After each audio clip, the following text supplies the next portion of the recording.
जय हिंद, जय भारत, वंदे मातरम। दोस्तों, इस वक्त मैं खिदरसराय में आया हूं और बिल्कुल साधु नगर एक गांव है जहां मैं आया हूं। यहां स्थानीय लोगों के अनुसार मुझे खबर मिला है कि यहाँ मनरेगा के तहत जो पेड़ लगा गया है उस पेड़ों को कुछ यहाँ पे काम करने वाले यानी कल कारखाने लगाने वाले कुछ कार्यकर्ता यहाँ पे आए हैं, जो यहाँ पे कुछ अपना क्या चीज़ लगाएगा सर? टेक्नोलॉजी सेंटर इस जगह पे खोला जाएगा।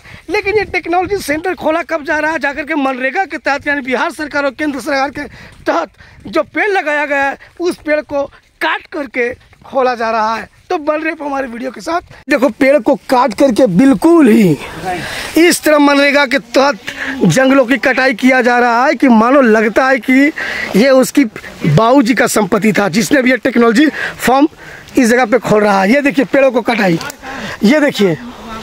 अब इस पर जो मुंहतोड़ जवाब यहाँ का नज़दीकी थाना को देना पड़ेगा कि थाना आखिर क्या कर रही थी इस जगह। चलिए स्थानीय लोगों से कुछ हम जानकारी लेते हैं। बोलिए, भागिए मत आप लोग घबराइए मत। आपका क्या नाम हुआ? हमारा सरनाम हुआ अशोक पासवान। कहाँ के रहने वाले आप हैं? पचरुखी के। पचरुखी, अच्छा वही बताइए अशोक जी, यहाँ पे क्या बन रहा है? इस टेक्नोलॉजी सेंटर बन रहा है। तो ये टेक्नोलॉजी सेंटर बन रहा है, यहाँ पे अवैध रूप से जंगलों की कटाई हो रही है।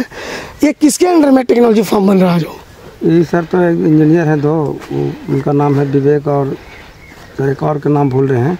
अच्छा, वही काम करवा रहे हैं। कहाँ के विवेक जी है? ये सर घर पता नहीं है। आपको पता नहीं, आप काम कर रहे हैं? घर पता नहीं है। अच्छा, कितना दिनों से आप काम लगा हुआ है? लेबर है यहाँ सर, हम 15 दिन से काम कर रहे हैं। 15 दिन से आप काम कर रहे हैं। तो ये बताइए, आप जान रहे हैं कि यहाँ अवैध रूप ये सरकारी ज़मीन है और इस सरकारी ज़मीन पर पेड़ को लगातार कटाई हो रही है।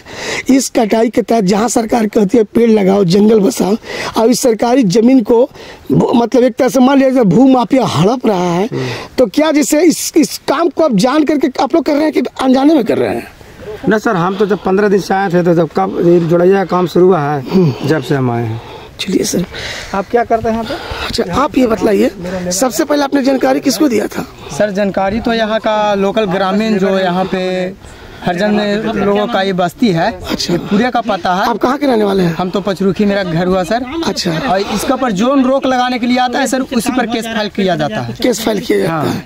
ये केस कौन करता है? केस सर यहाँ का लोकल जो ठेकेदार के आती चमचा लोग है। अच्छा अच्छा, वो एक क्या नाम है जो मेरे ऊपर केस करवाया है? अच्छा, उसका नाम दिनेश सिंह है। अच्छा, वही मेरे ऊपर केस करवाया है और 14 लोगों का और नाम दिया है। अच्छा, कि जोन इसमें रोक लगाने के लिए आएगा उसको फंसा दिया जाए, मतलब छोटा मोटा केस करवा दो कि अंदर चल जाए तो वो शांत हो जाए पूरा। अच्छा, तो यहाँ पे थाना प्रभारी आता है तो क्या करता है? थाना प्रभारी और हम लोग का घर पे चढ़ के गाड़ी गलौज भी करता है। थाना प्रभारी, हाँ। नाम बता सकते हैं? वो ललन बाबू आए थे उस समय, नया थे। अच्छा, वो मेरा ही केस देख रहे हैं। अच्छा, मगर वो 14 लोगों का बेल देकर और मुझे क्या कहते हैं कि तुमको बेल नहीं होगा, कि तुम्हारा जो है मेन अथी तुम ही हो, और कहता है कि तुम्हारा केस है। तो सर बिहार में आप जानते हैं कि दारू पीने वाले को अगर एक पैक भी पी लेगा तो उस पर केस फाइल हो जाता है। ठीक है, मेरा एक केस था दारू का, पीने में पकड़ा गया थे।